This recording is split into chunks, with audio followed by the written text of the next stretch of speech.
What's up, y'all? It's your boy, Furry Cabron, coming to you live. Once again, thanking you and shouting you out for listening to a binge on this original. Home to some of our trades, Olden Times TVs, The Reading Ronin with the homie Bryan, Universal Dreams with Shanice Nice, Happy News with Perry Kurtz, your homie right here. What's Hood with Fuera Cabron. And of course, our flagship show, This, That, and the Other with the legendary homies Bryan and Sam. We thank you for liking, subscribing, more importantly, listening. If you got time, dog, leave us a rating on the Apple Podcast, a review. Let us know what's hood, dog. Let me know where I can get better. Let me know what you want to learn about, dog. We might break down a conversation or two. You feel me? We really thank you and shout you out. You know, you guys make it poppin'. So you're tuned into episode 12 of What's Hood with the Compa, homie. I've been out here living, job hunt still going on, and that's gonna be a mission when you live about 3 miles away from civilization. But we getting it, we getting it. We out there. You feel me? Excuse me once again. You know, had a drink earlier and it's a little bubbly. But hope y'all been good. My week, like I said, just a job hunt, consuming more things, trying to educate myself, reading about the impeachment hearings going on over there. And as I'm reading all of that, I'm coming into a dialogue about leadership and how that kind of is lacking within the Latin community, let's call it. You feel me? Like I said before, and I'll say it again, if you ask me personally, I'm Mesoamerican. I'm a half-breed, I'm a mutt, but all I know is this side of the planet. You feel me?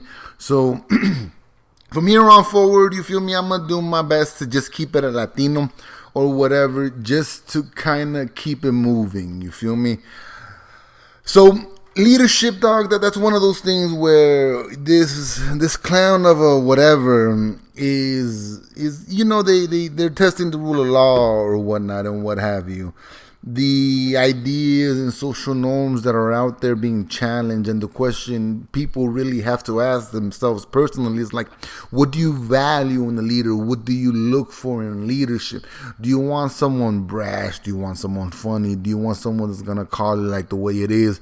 Are you more about action than words? Are you more about diplomacy or, you know, anarchy, which is just, you know, the basic idea of throwing everything to the shit?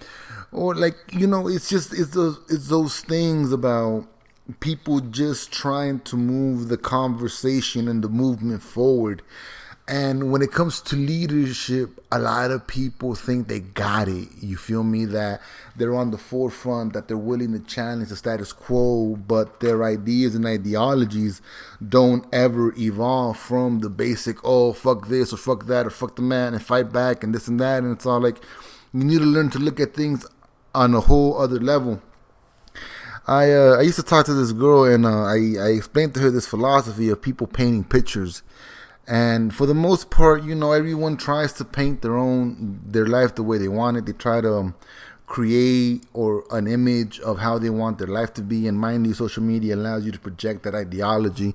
9 times out of 10, though, if you're really looking at social media in the current day and age, it's about ads and the perception of ads. You feel me?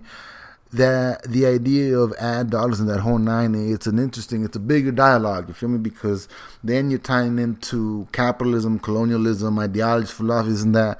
But stripping all that away, going back to grassroots movements, you feel me? If you've been out in the workforce, if you go out there learning, teaching or whatever, you feel me? Mentors are a thing. Now, a homie, like, I'm not gonna front, you feel me? I'm probably someone hard to work with because I'm passionate about what I'm about. So to me, having a role model, having someone to look up to, I never really had that, you feel me? A lot of my idols are mostly dead because it allows me to view them as humans. They made their mistakes in life, they made their errors, you feel me? And at the end of the day, they weren't a good or a bad person, but to me, at least I can respect the ideology and the philosophy of those individuals, you know, at least standing up for something. And if it costs them their life, or, you know, it costs them something, like, I mean, at the end of the day, the ultimate cost is your life, you feel me? I've said it once and I'll say it again. If you're going to work towards a better tomorrow, it's not for you to see that better tomorrow. And whether you agree with me or not on that ideology or that subject, the reality is, where's Martin Luther King right now? Where's Malcolm X? Where's Cesar Chavez? Where's like everyone lives within their own time. Like Che, for example, these figures, these images, these people that people want to rally behind, and take a little bit of the message and apply to everything. One of the biggest victims of, I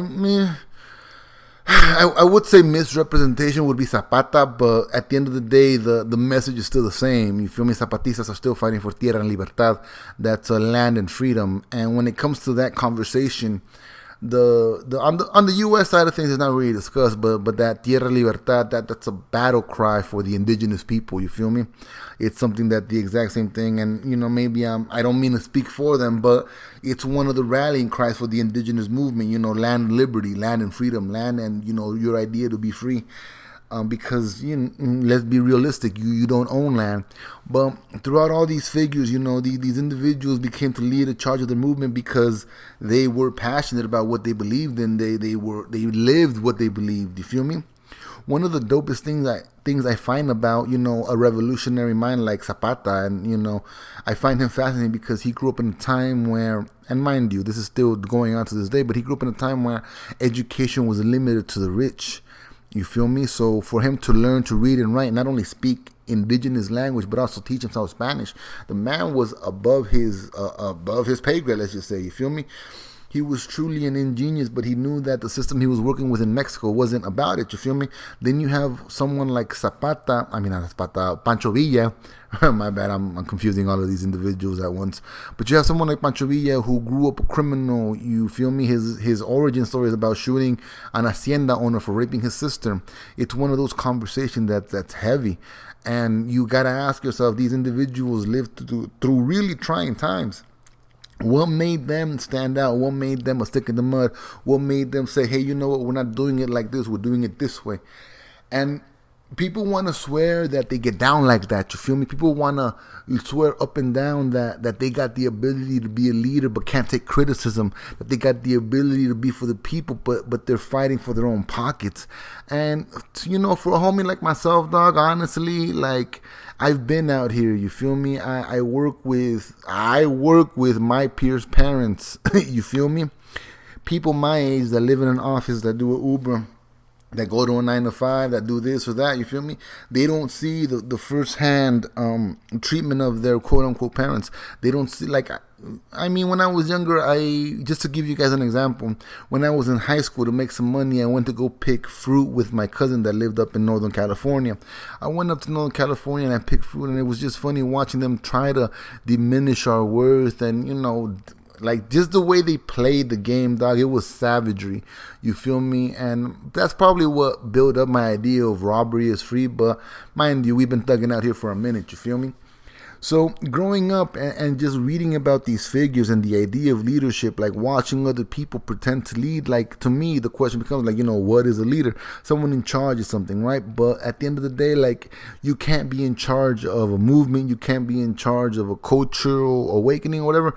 All you can do is help facilitate that by, thinking differently, looking at the world in a different perspective. And a compa like myself, dog, I'm out here living, you feel me? I look at things through a different lens. I pull back a lot. I try to get the best understanding that I can get out of things. And then I wonder about the social and structure impact of everything, you feel me? It might be a stoner's mind. It might be my raggedy way of looking at things, putting things together just to justify the bullshit that we go through. But in those aspects of things, like I look at the whole, I look at the movement, I look at, the little bits and pieces that are here and there, and a homie plays chess, you feel me?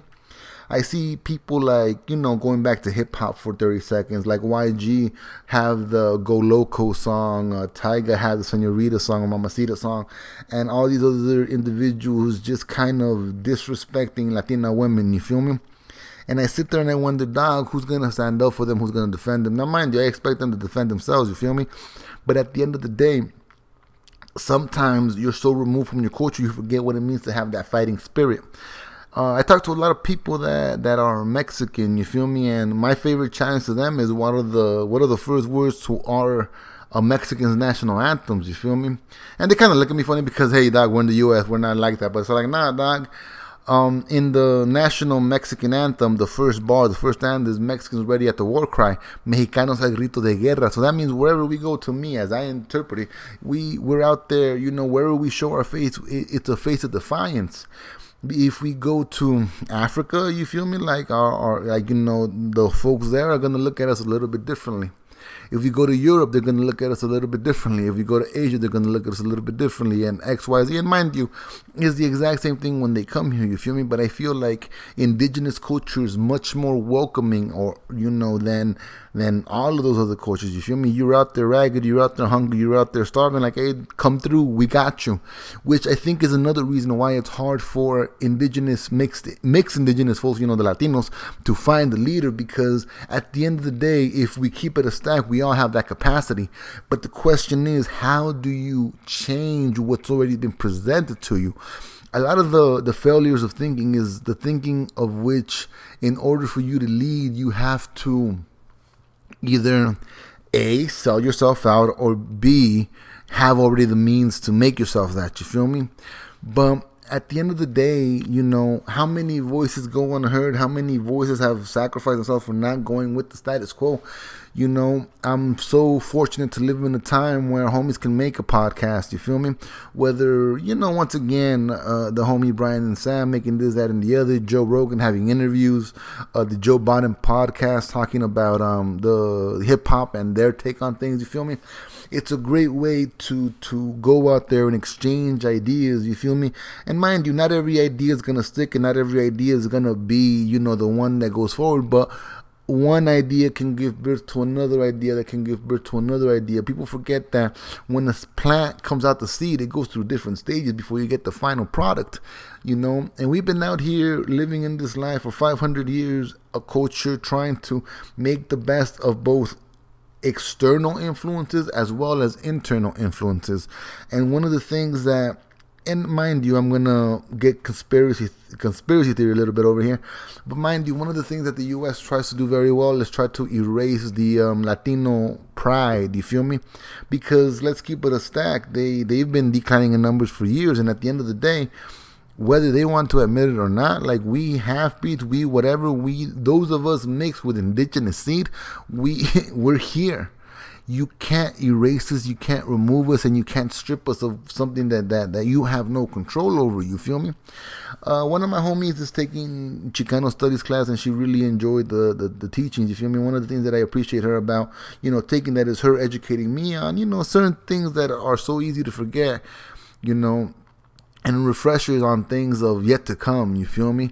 I firmly do believe that we as Latinos and, specifically Mexicans, we have a presence that needs to be acknowledged, but in that presence we lose ourselves to the gutter, you feel me? Like, one of the things that I find funny, one of the metaphors that I enjoy in hip-hop is, they got it from the mud, and I get it to a degree. You're coming from the bottom, and it's so hard to claw yourself up from the top.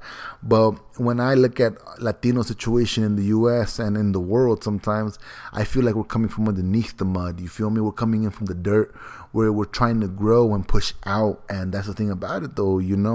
How do you stifle a plant's growth? How do you stifle just another plant coming into life, dog? You riddle it with mud, you make that shit just absurd for it hard to, break through and whatever. But just like Pac said that he's the rose that grew from the concrete, dog, I'm the tree that came from the dirt.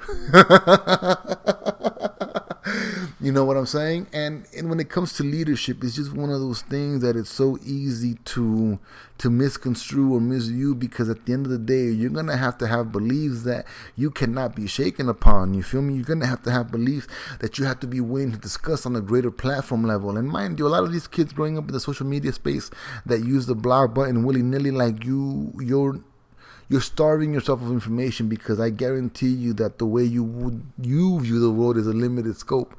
You feel me? I don't claim to have all the answers or all the knowledge, but I can tell you this right now. I look at the world entirely differently from my peers. You feel me?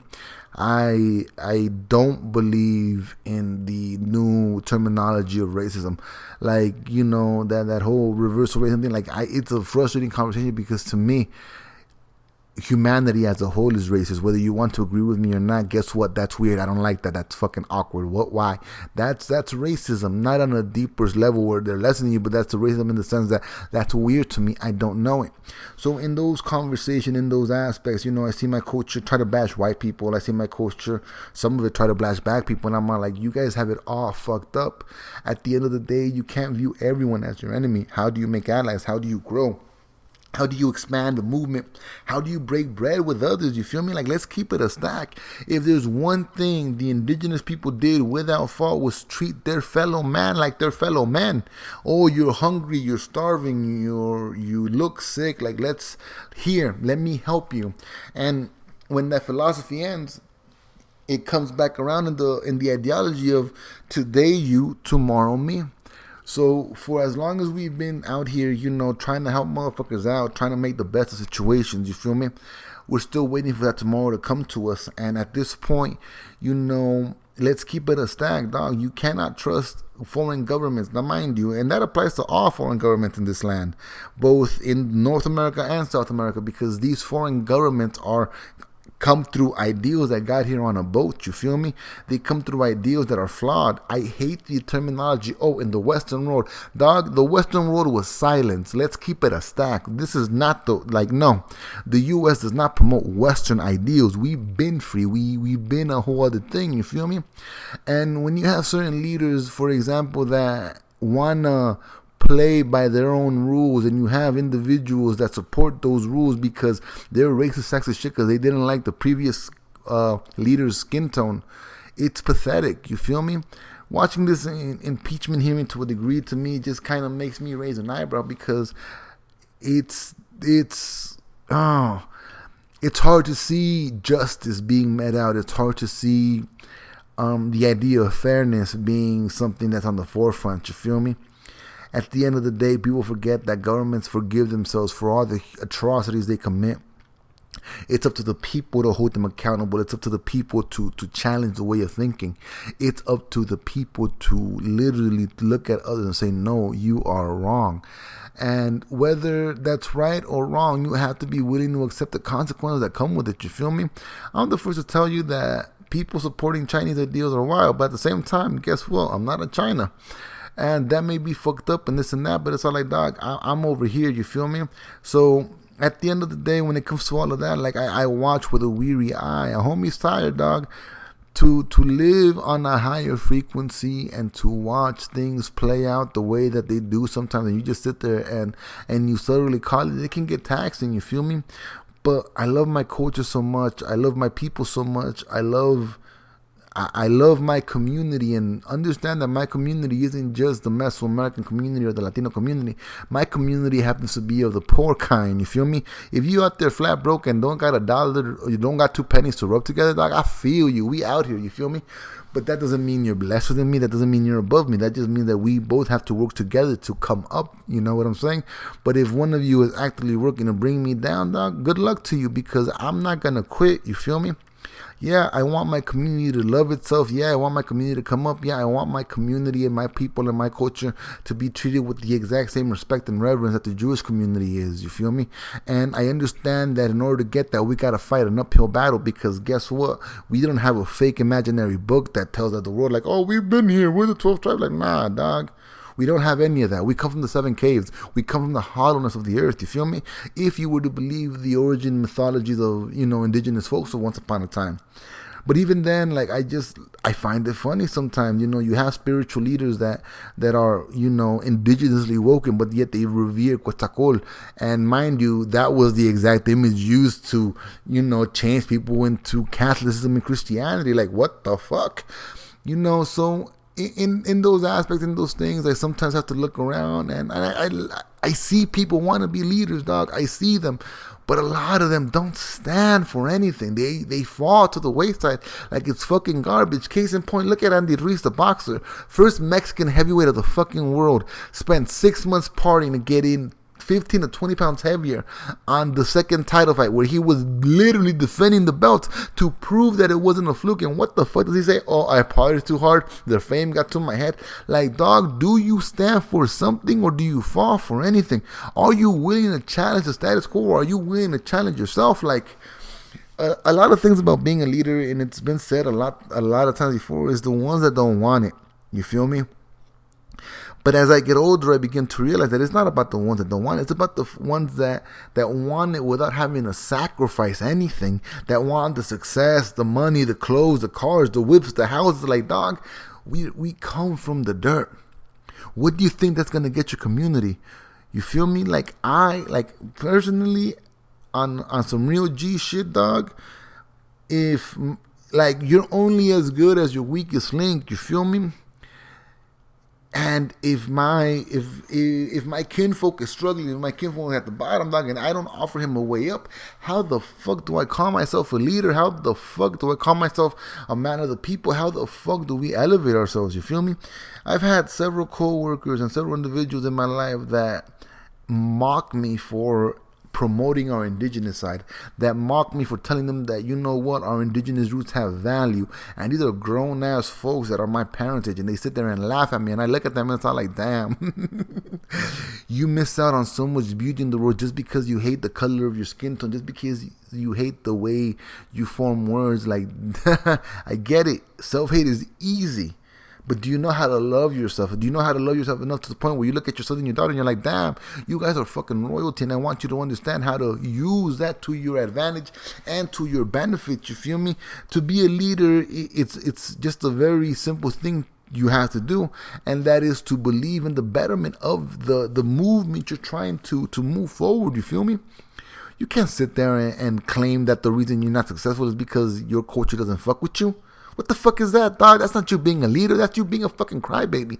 What the fuck is this whole thing? Oh, well, Mexicans never want, or Latinos never want to see each other succeed. It's like, dog, fuck you. Just because you don't want to see your fellow next kinfolk not succeed, dog, that has nothing to do with the rest of us. You feel me? In that old, you know, Biggie quote, damn, don't it feel good to see people up on it? Like, that is the best feeling in the world, dog. Yeah, I may not be there with some of them. Yeah, some of them are going to make $1 million before I do, but dog, I see it, I believe it, and I want better for us as a whole, you feel me? But I'm not going to sit there and sell ourselves out. I'm not going to sit there and just diminish our value and worth, especially not for my grandmama or my grandfather. The fuck? You got me twisted and fucked up, because I'm here for them. I'm here to elevate them. At the end of the day, I said it once and I said it before, the circumstances of my birth are horrible, but that doesn't negate my culture. That doesn't negate my mother's struggle. That doesn't negate my grandparents' struggle or my uncles or my aunts. Like, these individuals to me have shaped, like, they did their best with a world that, you know, try to stifle them. And the fact that I'm able to see beyond that allows me a perspective to want to be there and let them be like, we got this. You feel me? It's one of those things where I love my culture so much, but the lack of leadership is daunting, because all of them want to follow a fucking cookie cutter way. You feel me? All of them want to make it one way or another. And it's like, dog, that's not how leadership works. You feel me? You got to be willing to sacrifice at times. Sometimes, you know, your car gets wrecked and you got to fucking take a pay cut in order for you to move forward, because you know at the end of the day, you're out here with them. You know what I mean? Like, you're applying next to them. You're working next to them. You're working next to their sons and their daughters, and you're trying to make the best situation for all of you. And that is, like, I mean, not to pat myself on the back or anything, but at least I try, dog. I'm not saying I'm perfect, and I'm not saying I'm the one, but, dog, someone's got to do it differently. Someone's got to challenge your way of thinking. You feel me? All of that, like, there's this fool that you know, I got into with. He blocked me, but it's just one of those things where it's like, I am not. What the fuck did he say? He basically gave me. He tried to call himself original while trying to compare himself to somebody else, and it's not like, do you see the hypocrisy within your words? Do you see how, like, oh, you know, I am not the slave and the master, I am not the Aztec and the conquistador, I am original? It's not like, dog, you literally quoted Malcolm X before you quoted yourself, and you call yourself original. Don't get me wrong. If you're going to talk about originality, I'm going to point you to one individual that sells himself like a fucking horn. That's Kanye. You feel me? And you got to have that kind of confidence to be different. Now, I'm not saying I agree with that for either, but that confidence to tell others like, hey, yo, I'm the one, my shit's dope, listen to me, like my life is dope. Like, yeah, it's a way of thinking, you know what I'm saying? And to a degree it's narcissistic, but on another level, shit, dog, if you don't think differently, how are you original? If you don't look at things in front of you and you're like, okay, that's how they want me to act, how do I elevate it? How do I change it? How do I come? Like, you feel me? It's so many different things on so many different levels. And leadership at the end of the day is about consistency, dog. You gotta, like, if you're gonna, that old saying that says, walk it like you talk it like you walk it. You feel me? Like, I'll give it to you like this. If I said it, I meant it. You feel me? I got nothing but love for my community, my culture, my people, those that share the struggle with me. You feel me? And yeah, I want to see everyone that's out there struggling and trying to make it, to find a way to get theirs. You feel me? To supply for them. But I'm not gonna lie, I don't plan on having kids. I don't plan on having a wife. Like that shit don't motivate me. What motivates me is to allow my future nieces and my future nieces and nephews the ability to look at themselves like, damn, we can change the world, damn, we got this, damn, we venimos de la tierra, we come from the earth. You feel me? Like, that's what I want my future, my like, the family legacy tree, dog. I want, if you're Latino, if you're Mexican, if you're Colombian, if you're Peruvian, if you're Chileno, if you're Brazilian, Colombian, Salvadorian, Puerto Rican, Dominican, dog, I got nothing but love for you. We come from the maíz. Don't ever get it twisted. But don't call yourself a leader if you're not willing to challenge the status quo. And by challenge the status quo, I don't mean give in to the philosophy of an eye for an eye, because if you really sit down and think about it, the reverse psychology is working on you. It's a difficult conversation to have sometimes, because nobody wants to be called out on their shit. You feel me? It's just one of those things where, like, you sit there and mind you, everyone in their own little cliques or whatever, trying to make it pop, trying to make it happen. Like, I got nothing but love for you, dog. But when you act like a stereotype, when you don't sit there and, like, try to present something different, when all your things are memes or jokes about your own culture, or algo aquí, or algo allá, dog, I raise an eyebrow to you, because I want you to love you and where you come from. You feel me? Instead of, like, hey, dog, find the best pozole spot and make it yourself. You feel me? Like, go home, figure out how to make some mole, how to make buñuelos, how to make chile con queso, chile con carne, like, you name it, dog, it's there for you. You feel me? All you gotta do is go home and look. And as for leaderships, dog, like, it takes more than what you think it does. You feel me? You cannot fall privy to or prey to certain ideologies that neglect you or your culture, where you come from. You feel me? At the end of the day, the thing that I love about the Mexican Revolution is that it was able to take someone like Zapata and someone like Villa and kind of, even though they fought for two different things, and mind you, understand that it is two very different things, because indigenous rights and people's rights are two very different conversations. And mind you, it wasn't even people. Pancho Villa was a racist motherfucker, dog. If he came to your town and you were not Mexican, dog, he gave you 3 days to dip. If not, you would get slaughtered. And that went for the women and the children. You feel me? So in these things, like, you have to be willing to look at things and challenge your own way of thinking if you want to be a leader and try to find a way to mold and bring that argument to the masses. You feel me? But I'm just gonna leave it at that. You feel me? We'll touch back on this later. There's probably a lot more I want to say, but you know what? I don't want to talk your ear off. I want to shut you out once again, dog. Thank you, and I'll catch you at the next one. Late.